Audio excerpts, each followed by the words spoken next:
Подарить нашим зрителям, а их было очень много, весь зал был полный, надеюсь, им понравилось, счастье, радость, любовь. Каждый наш номеров было 30, был наполнен именно этими чувствами.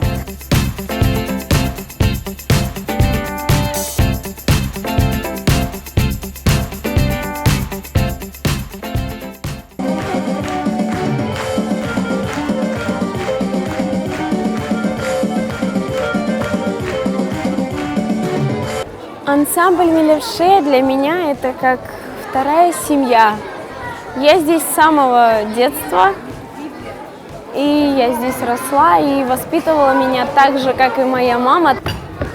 Наш ансамбль поднимался с маленького уровня очень, и с каждым годом он набирает обороты. Впечатления от концерта у меня их море.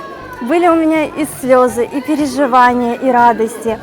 Я очень рада, что на нашем концерте участвуют не только взрослые, но и маленькие совсем дети.